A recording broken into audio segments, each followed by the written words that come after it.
Assalamualaikum warahmatullahi wabarakatuh. Halo sahabat guru yang berbahagia. Di sini saya akan mengkampanyekan mengenai praktek baik yang telah saya lakukan pada perkuliahan PPL 1 di semester 1 ini untuk memenuhi tugas ujian akhir semester mata kuliah Perspektif Sosiokultural dalam Pendidikan Indonesia dengan dosen pengampu Ibu Veronica Unung-Pratiwi, Magister Pendidikan. Ada pepatah yang mengatakan tak kenal maka tak sayang. Nah, untuk sebelum memasuki materi pada video kali ini, maka izinkanlah saya memperkenalkan diri terlebih dahulu. Video kali ini disusun oleh saya, yaitu Dia Arun Pratiwi, Sarjana Pendidikan dengan NIM 2422520022, mahasiswa di kelas PGSD 1 dalam perkuliahan PBG Calon Guru Gelombang 2 tahun 2024 di Universitas Veteran Bangun Nusantara Sukoharjo.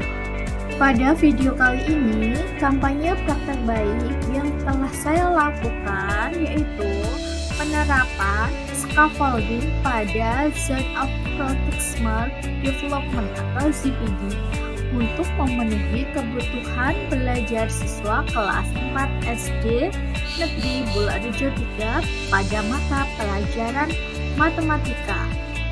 Dan di sini pada materi pecahan pembilang 1. Untuk yang pertama mengenai intervensi terkait penerapan scaffolding pada Zone of Proximal Development atau ZPD. Nah, di sini saya akan menjelaskan dulu apa sih itu scaffolding. Nah, scaffolding itu adalah suatu pendekatan dalam sebuah pendidikan yang bertujuan untuk memberikan dukungan kepada siswa dalam proses belajar mereka. Konsep ini diambil dari teknik konstruksi, di mana scaffolding atau perancang digunakan untuk mendukung pembangunan sesuatu bangunan hingga struktur tersebut cukup kuat untuk berdiri sendiri dalam konteks pendidikannya. Nah, scaffolding ini merujuk pada penyediaan bantuan sementara yang memungkinkan siswa untuk mencapai pemahaman yang lebih tinggi dan keterampilan yang lebih luas. Jadi guru di sini memberikan bantuan sementara. Jadi tidak melulu memberikan bantuan yang nanti pada akhirnya bantuannya akan diberikan secara berkurang karena mengingat kemampuan yang dimiliki siswa akan lebih bertambah dan akan lebih terampil dibandingkan pada awal diberikan bantuan. Selanjutnya, intervensi juga terkait penerapan scaffolding pada Zone of Proximal Development atau ZPD. Nah, di sini saya akan menjelaskan dulu apa sih itu ZPD atau Zone of Proximal Development. Nah, ZPD itu konsep yang diperkenalkan oleh psikolog Rusia yaitu Lev Vygotsky. Konsep ini merujuk pada jarak antara tingkat perkembangan aktual seseorang yang tentunya atau ditentukan oleh kemampuan yang dapat mereka capai secara mandiri dan tingkat perkembangan potensi mereka yang dapat dicapai dengan bantuan orang lain seperti guru atau teman sebaya. Dalam artian terkait dari scaffolding pada ZPD itu kan scaffolding merujuk pada bantuan. Nah, bantuannya itu disesuaikan pada kemampuan yang dimiliki oleh setiap peserta didik. Jadi, scaffolding yang diberikan itu tergantung kemampuan masing-masing peserta didik serta jarak tingkatannya itu juga berbeda. Ada yang peserta didik diberikan bantuan secara lebih intens atau bimbingan yang lebih mendalam. Tapi ada juga guru hanya sebagai pemantau karena dianggap peserta didik itu sudah mampu dan memiliki kemampuan atau sudah menguasai materi yang diberikan.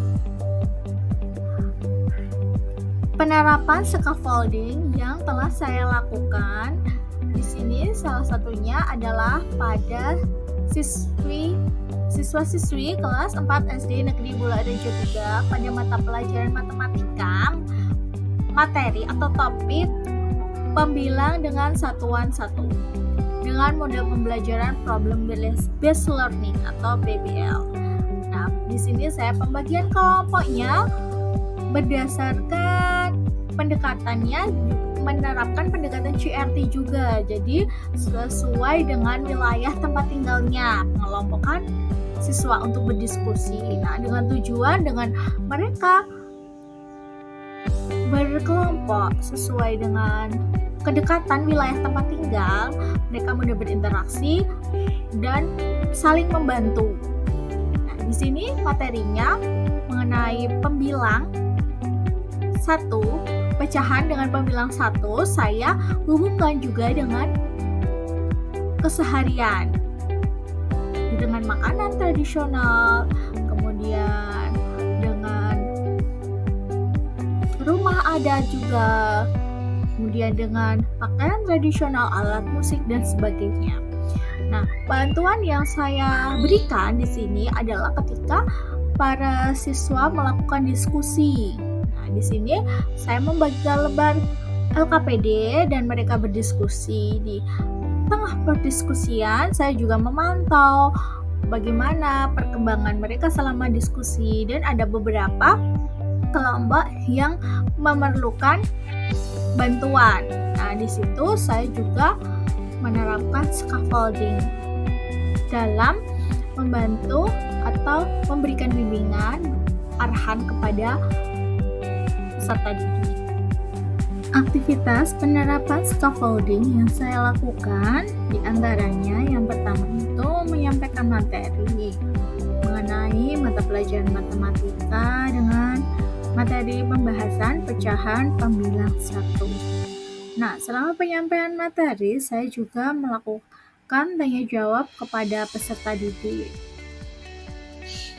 Di situ peserta didik terlihat aktif bertanya dan menjawab pertanyaan yang saya ajukan. Ada juga beberapa peserta didik yang bertanya mengenai salah satu sub dalam materi yang saya sampaikan untuk mendalami atau meningkatkan pemahaman mereka terkait materi pada pertemuan kali ini.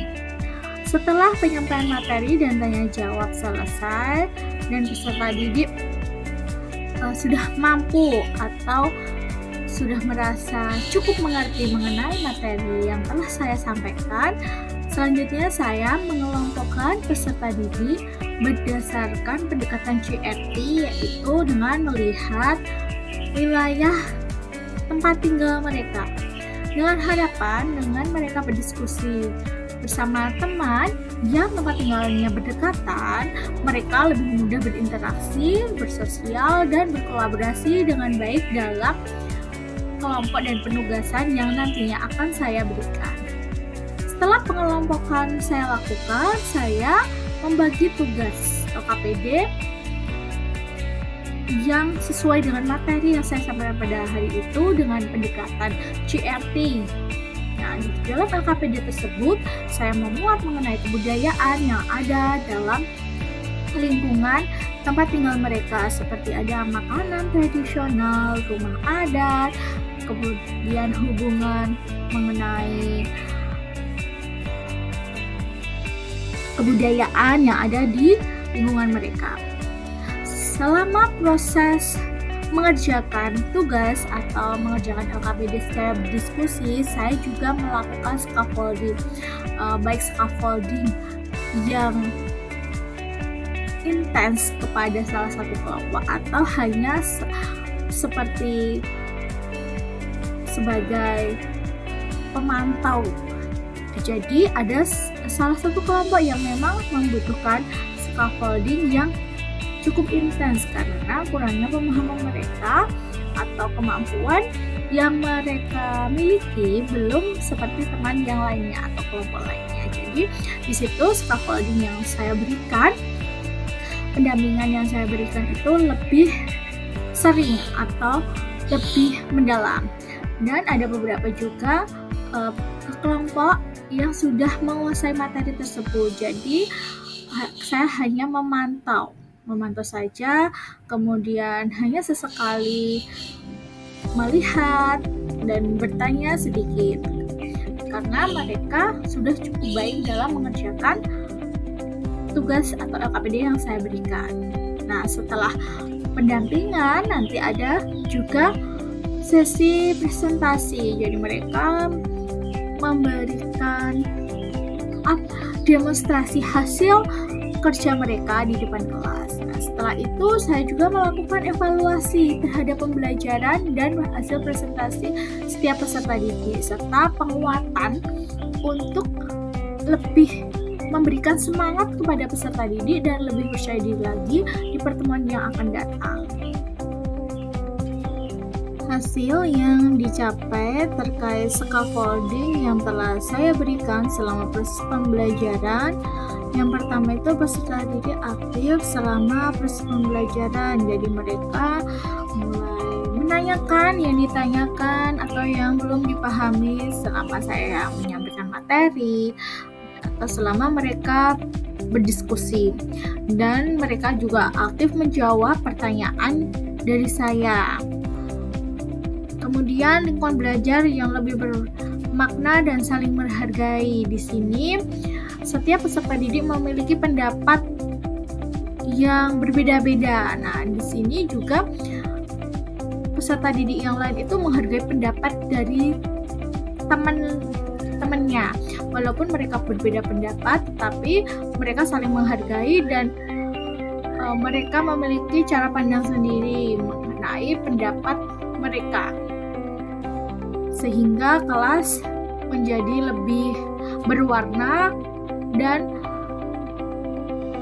mereka juga sudah dapat menerapkan salah satu profil pelajar Pancasila atau nilai Pancasila dalam pembelajaran kali ini.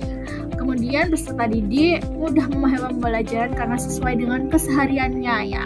Karena di situ saya menggunakan pendekatan CRT, jadi mereka lebih mudah memahami materi yang saya sampaikan berkaitan dengan kebudayaan atau keseharian makanan tradisional yang sering mereka jumpai atau sering mereka makan. Sehingga mereka lebih tertarik, termotivasi, dan lebih enjoy atau lebih menikmati selama proses pembelajaran. Yang terakhir itu peserta didik sudah mulai percaya diri dan berani mendemonstrasikan atau memaparkan, mempresentasikan hasil diskusinya di depan kelas tanpa rasa malu atau tanpa rasa takut karena salah atau nanti diejek oleh temannya. Tetapi mereka sudah percaya diri dan berani berbicara di depan kelas, berbicara di depan orang banyak.